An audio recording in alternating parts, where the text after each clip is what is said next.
आज के इस वीडियो में हम एक बहुत बड़ी यात्रा पर निकलने वाले हैं। हम 460 करोड़ साल पुराने इतिहास को सिर्फ 30 मिनट में देखने जा रहे हैं। जी हाँ, आपने बिल्कुल सही सुना। हम देखेंगे कि कैसे आग, उबलते लावे और अंतरिक्ष की टक्करों के बीच हमारी यह धरती पैदा हुई। इसके बाद हम उस दौर में चलेंगे जहां डायनासोरों का राज था और फिर देखेंगे उनका वो डरावना अंत। कहानी यहाँ खत्म नहीं होगी। हम जानेंगे कि कैसे छोटे छोटे जीवों से इंसान के पूर्वज बने और कैसे अफ्रीका से निकलकर हम पूरी दुनिया में फैल गए। और वीडियो के आखिर में हम चलेंगे सिंधु घाटी की उन गलियों में जिनका रहस्य आज भी एक पहेली बना हुआ है।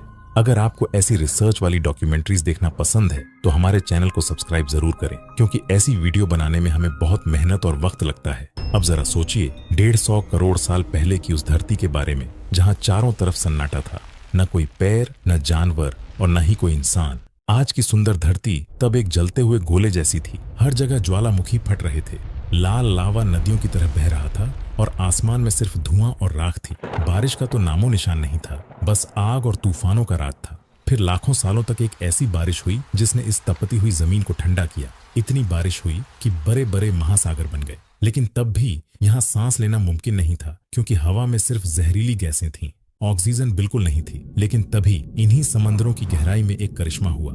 जीवन की पहली शुरुआत हुई। पानी में छोटे छोटे सूक्ष्म जीव पनपने लगे। दो इन्हीं छोटे जीवों में से कुछ ऐसे थे जो धीरे धीरे ऑक्सीजन बनाने लगे, और यही वो मोडडा था जिसने धरती का चेहरा बदल दिया। हवा साफ होने लगी, पेडीढ़ा पौधे उगने लगे, घने जंगल बने और दुनिया रहने लायक होने लगी। और फिर लाखों साल बाद वो समय आया जब धरती पर उन विशाल जीवों ने कदम रखा जिन्हें हम डायनासोर कहते हैं। आज से करीब 23 करोड़ साल पहले यानी ट्रायसिक काल में पहले डायनासोर दिखाई दिए। आपको जानकर हैरानी होगी कि शुरुआत में ये बहुत छोटे थे, इतने छोटे कि शायद एक लोमड़ी जितने। ये बहुत फुर्तीले थे और तेजी से भागकर अपना शिकार करते थे।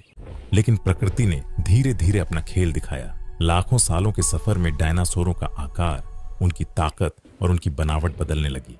कुछ डायनासोर पूरी तरह शाकाहारी बन गए और ऊंचे पेड़ों से पेट भरने के लिए विशालकाय शरीर पा लिया।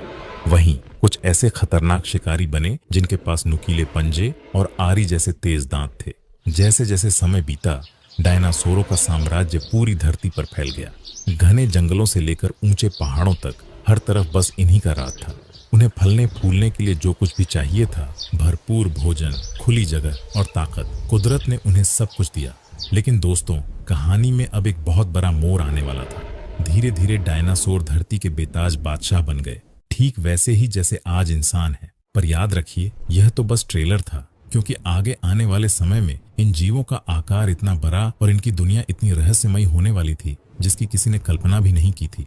धरती अब एक बड़े बदलाव की ओर चल रही थी। वक्त बीतने के साथ वे छोटे छोटे डायनासोर अब धीरे धीरे पहाड़ों जैसे विशाल होने लगे थे। जंगलों के पैर ऊंचाइयां छू रहे थे तो डायनासोरों का कद भी आसमान से बातें करने लगा था। यह असल में विशालता का युग था। जुरासिक काल के दौरान कुछ डायनासोरों ने तो आकार के सारे रिकॉर्ड ही तोड़ दिए। इन्हीं में एक मशहूर नाम था ब्रैकियोसॉरस, करीब 85 फीट लंबा और 40 टन से भी ज्यादा वजन। सोचिए, यह जीव किसी चलते फिरते महल जैसा दिखाई देता होगा। लेकिन कहानी अभी बाकी है। जब लगा कि ब्रैकियोसॉरस ही सबसे बड़ा है, तभी सामने आया टाइटेनोसॉरस। यह इतना विशाल था कि अगर यह किसी मैदान पर लेट जाए तो पूरा का पूरा फुटबॉल ग्राउंड इसके शरीर के नीचे छिप जाए। इन जीवों की गर्दन इतनी लंबी होती थी कि ये ऊंचे से ऊंचे पैरों की फुनगी से भी पत्ते तोड़ लेते थे। बिल्कुल वैसे ही जैसे आज के समय में कोई 10 मंजिल ऊंची इमारत की खिड़की से फल तोड़ रहा हो। इनका इतना बड़ा शरीर कोई इत्तेफाक नहीं था, बल्कि ये खुद को शिकारियों से बचाने और ऊंचे पैरों से पेट भरने का एक खास तरीका था। जरा कल्पना कीजिए, एक शांत जंगल है और दूर से टाइटेनोसॉरस के कदमों की गूंज सुनाई दे रही है। ऐसा लगता था जैसे खुद धरती धड़क रही हो। उनके एक कदम से पैर कांप जाते थे और जमीन से धूल का गुब्बार उठता था। यह उन शक्तिशाली जीवों का सुनहरा दौर था। लेकिन दोस्तों, हर सुनहरे दौर का अंत भी होता है। करीब 6.5 करोड़ साल पहले अंतरिक्ष के सन्नाटे को चीरते हुए एक बिन बुलाया मेहमान धरती की तरफ बहुत तेजी से बढ़ रहा था। यह एक विशाल एस्टेरॉयड उल्कापिंड था जो करीब 10 से 15 किलोमीटर चौड़ा था, और यह धरती की किस्मत हमेशा के लिए बदलने वाला था। वह एस्टेरॉयड कोई मामूली पत्थर नहीं था। उसकी रफ्तार थी करीब 70,000 किलोमीटर प्रति घंटा थी। इतनी तेज कि अगर आप आसमान में उसे देख पाते तो पलक झपकते ही सब कुछ खत्म हो जाता। और फिर हुआ एक जोरदार धमाका। मेक्सिको के तट पर वह एस्टेरॉयड धरती से टकराया। टकराते ही हजारों किलोमीटर के दायरे में जो कुछ भी था वह एक झटके में जलकर राख हो गया। पूरी धरती कांप उठी। समंदर में हजारों फीट ऊंची लहरें उठीं, ऐसी सुनामी जिसे कोई नहीं रोक सकता था। जंगल, पहाड़ ढह, नदियां सब तबाह हो गए। जिन मैदानों में डायनासोर मजे से घूमते थे, जहां उनके छोटे छोटे बच्चे खेलते थे, वो पूरी दुनिया अब आग का गोला बन चुकी थी। जो डायनासोर कल तक इस धरती के राजा थे, आज वो बेबस हो रहे थे। कुछ तो धमाके के साथ ही खत्म हो गए, और जो दूर होने की वजह से बच गए उन्हें आने वाले वक्त ने मार डाला। चारों तरफ अंधेरा छा गया। भूख और कड़ाके की ठंड ने उन्हें घेर लिया। पैरों से पत्तियां झड़ गईं, फूल सूख गए और आसमान में महीनों तक धुआं और राख जमी रही। सूरज की रोशनी धरती तक पहुंचना बंद हो गई। पूरी दुनिया में ऐसा सन्नाटा छा गया जैसे जिंदगी ने हार मान ली हो। इतिहास में इसे सबसे भयानक विनाश माना जाता है। वैज्ञानिक कहते हैं कि उस दिन धरती ने अपना सबसे दुखद समय देखा था। वो डायनासोर जिन्होंने लाखों सालों तक हुकूमत की, आखिर में अंतरिक्ष से आए एक पत्थर के सामने बेबस हो गए। लेकिन दोस्तों, डायनासोरों का यह अंत कहानी का खात्मा नहीं था। यहाँ एक बहुत बड़ा ट्विस्ट आता है।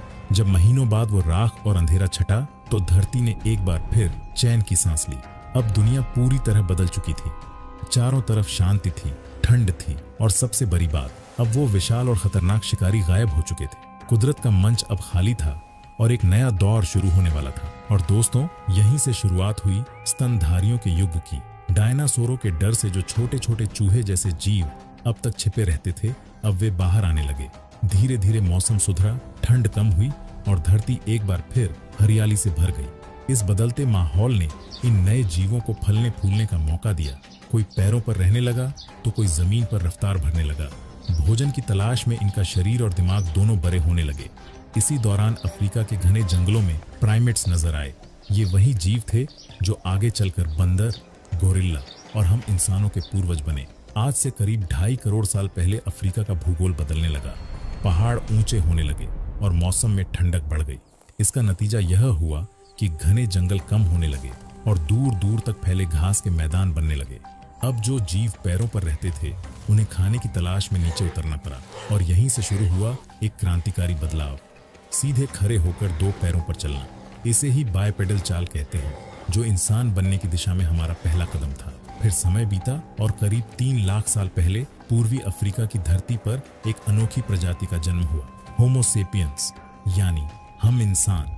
लेकिन एक बात याद रखिए, उस वक्त धरती पर सिर्फ हम अकेले नहीं थे।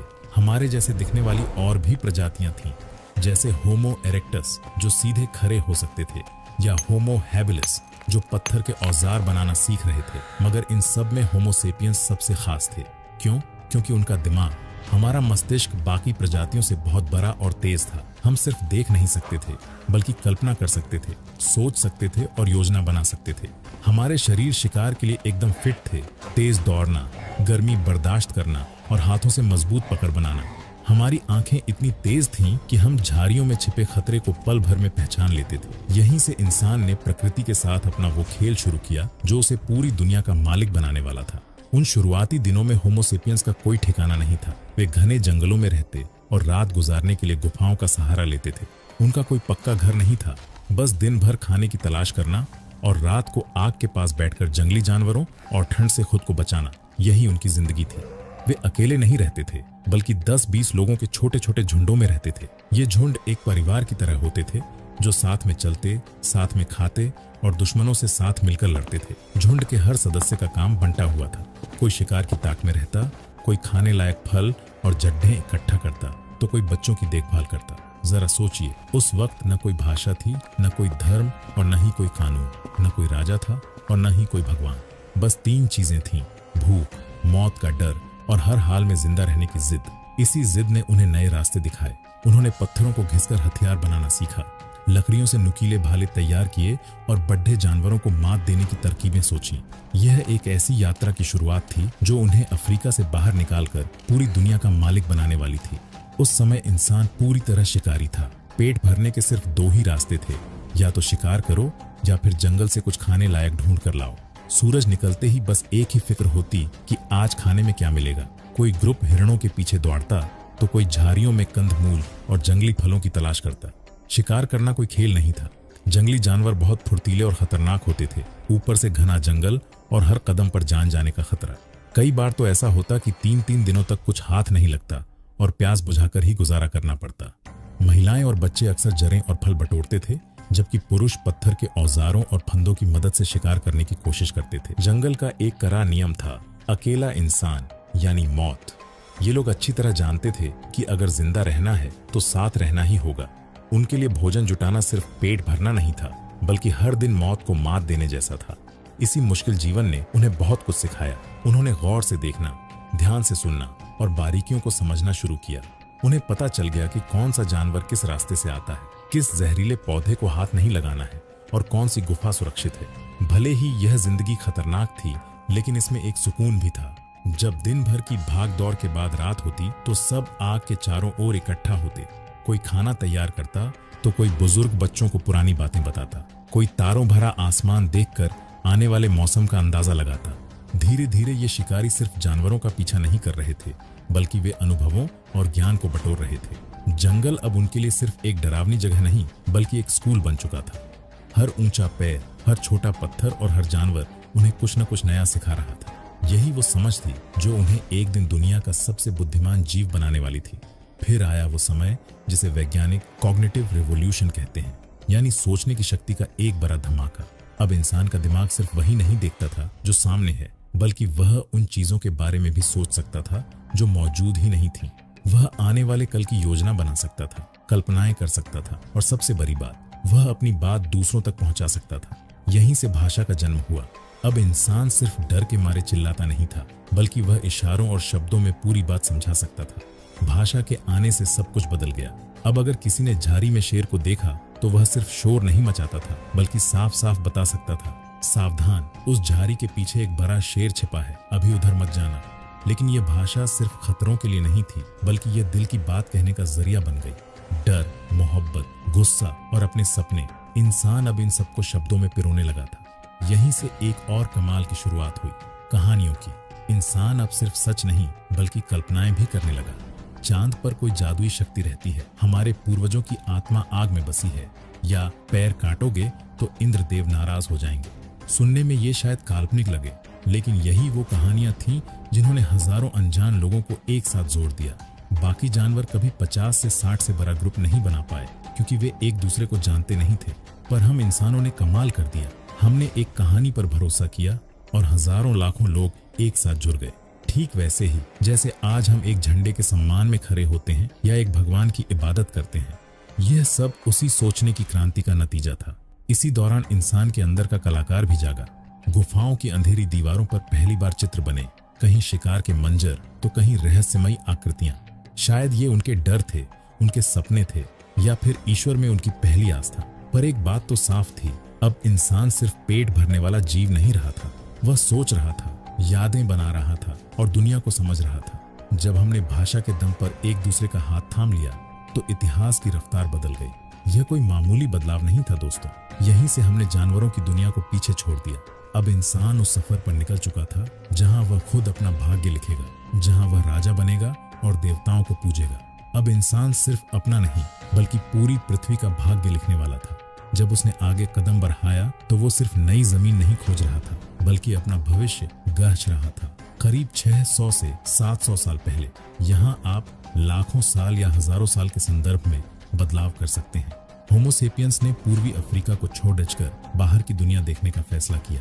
पर उन्होंने ऐसा क्यों किया? शायद मौसम बदल रहा था, या शायद शिकार की कमी होने लगी थी, या फिर हो सकता है कि इंसान के मन में वो सवाल जाग गया हो जो आज भी हमें बेचैन करता है कि इस पहाड़ के उस पार आखिर क्या है। वे सबसे पहले मध्य पूर्व 3 पहुंचे और फिर वहां से धीरे धीरे एशिया, यूरोप और ऑस्ट्रेलिया तक फैल गए। लेकिन दोस्तों, ये सफर इतना आसान नहीं था। दुनिया का मैदान खाली नहीं था। वहां पहले से ही इंसानों की दूसरी प्रजातियां मौजूद थीं। यूरोप में ताकतवर निएंडरथॉल्स थे और एशिया में डेनिसोवांस का राज था। लेकिन एक बात तो तय थी, होमोसेपियंस भले ही शरीर से सबसे ज्यादा ताकतवर न हो, पर वे सबसे ज्यादा संगठित और चालाक थे। उनका दिमाग बिजली की तरह तेज चलता था। उन्होंने साथ मिलकर शिकार की योजनाएं बनाई, आग का इस्तेमाल करना सीखा और ऐसी जगहों पर भी अपनी बस्तियां बसा लीं जहां पहले कोई टिक भी नहीं सका था। इंसान रुकने वाला नहीं था। उसने उफनती नदियां पार की, ऊंचे पहाड़ लांघे और तपते रेगिस्तानों को मात दी। 50,000 साल पहले वे ऑस्ट्रेलिया पहुंचे, 40,000 साल पहले यूरोप और करीब 15,000 साल पहले वे अमेरिका की धरती तक पहुंच गए। जरा सोचिए, एक छोटा सा जीव जो कभी अफ्रीका के जंगलों में छिपकर अपनी जान बचाता था, अब वो पूरी दुनिया का शहंशाह बन चुका था। यही वो समय था जब इंसान ने सिर्फ जिंदा रहना ही नहीं बल्कि अपनी संस्कृति बनाना और नई नई जगहें बसाना शुरू किया। लेकिन दोस्तों, इस बड़ी जीत की एक बहुत भारी कीमत भी चुकानी पड़ी। इंसान जहां जहां गया वहां के विशालकाय जीव और सैकड़ों तरह के जानवर हमेशा के लिए खत्म होने लगे। आज भी ये बहस चलती है कि इंसान का दुनिया भर में फैलना तरक्की थी या फिर विनाश। लेकिन अब होमो सेपियंस किसी एक जगह के कैदी नहीं रहे थे। वे अफ्रीका की सरहदें लांघकर दुनिया के चप्पे चप्पे में अपनी मौजूदगी दर्ज करा चुके थे। पर अब सबसे बड़ा सवाल खड़ा था, क्या ये इंसान अलग अलग इलाकों की खतरनाक और जानलेवा परिस्थितियों को झेल पाएगा? जवाब था हाँ, और ऐसा कारनामा आज तक किसी और जीव ने नहीं कर दिखाया था। जब ये लोग यूरोप पहुंचे तो वहां का सामना बर्फीली और कंपकंपा देने वाली हवाओं से हुआ।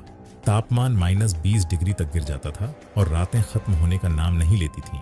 जहां दूसरे जानवर ऐसी सर्दी में दम तोड़ देते थे, वहीं इंसान ने अपना दिमाग चलाया। उसने शिकार किए हुए जानवरों की खाल पहनना शुरू किया, आग को अपने पास रखा और गुफाओं की दीवार को अपना ढाल बना लिया। उसने समझ लिया था कि सिर्फ ताकत से नहीं बल्कि हालात के हिसाब से खुद को बदलने से ही जंग जीती जा सकती है। जब वह तपते हुए रेगिस्तान में पहुंचा, जहां न पीने को पानी था और न बैठने को छांव, तो उसने रेत के बीच से रास्ता निकाला। उसने कुएं खोदना सीखा और दिन की झुलसा देने वाली गर्मी से बचने के लिए रात के साए में सफर करना शुरू किया।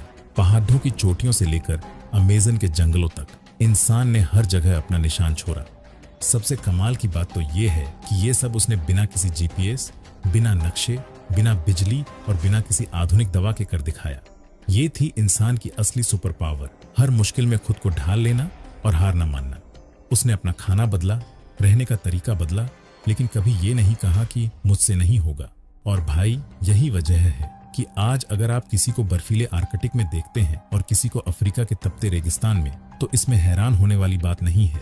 हम वो प्रजाति हैं जो हर माहौल में ढलना जानती है। बस दिल में जिंदा रहने की जिद होनी चाहिए।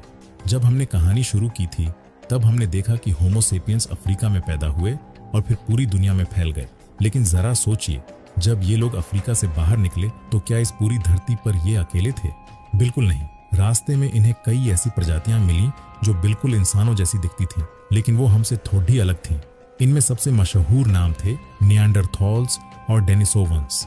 ये दोनों प्रजातियां हमसे बहुत पहले से यूरोप और एशिया में रह रही थीं।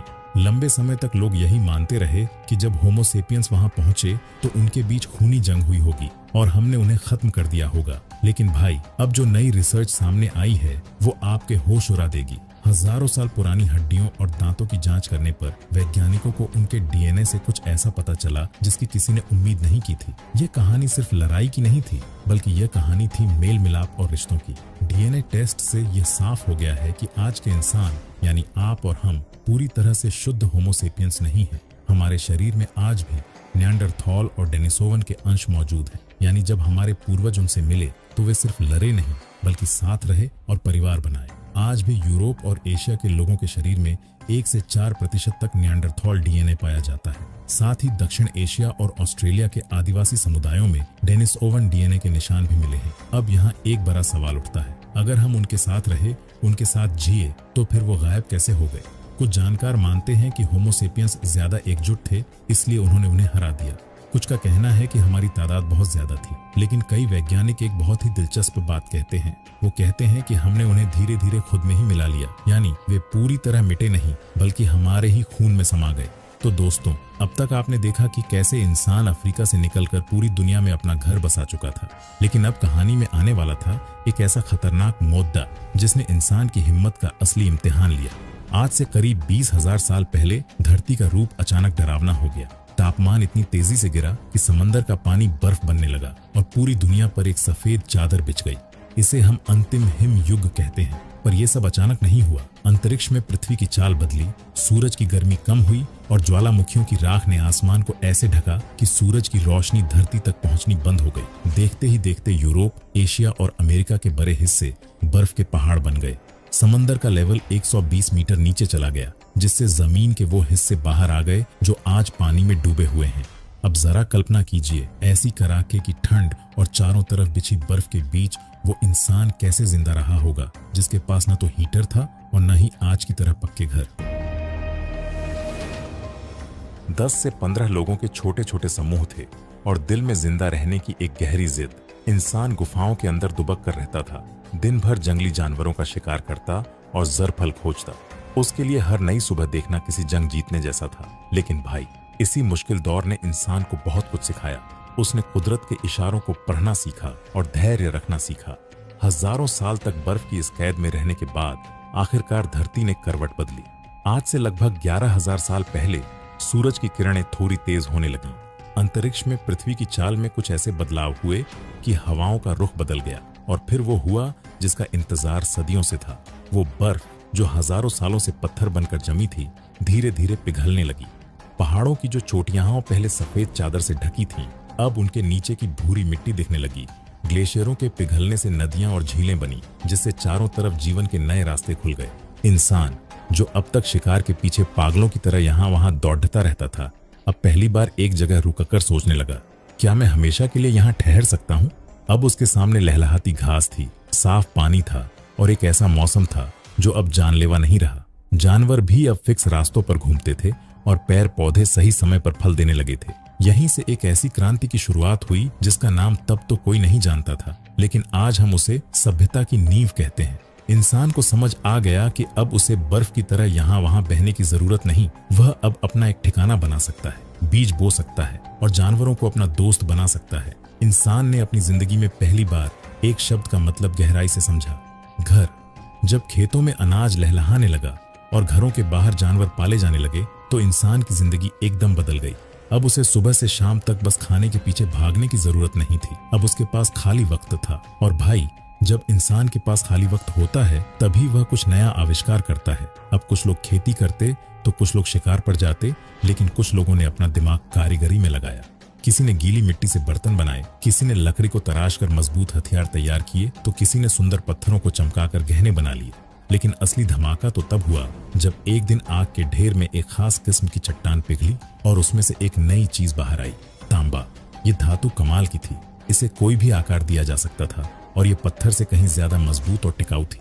इंसान ने पहली बार तांबे की कुल्हाड़ी, भाले और चाकू बनाए।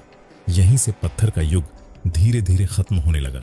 इसी दौर में इंसान ने सूती धागों से कपड़े बुनना भी सीख लिया। अब वह सिर्फ अपनी भूख नहीं मिटा रहा था, बल्कि अपनी संस्कृति और पहनावे को भी निखार रहा था।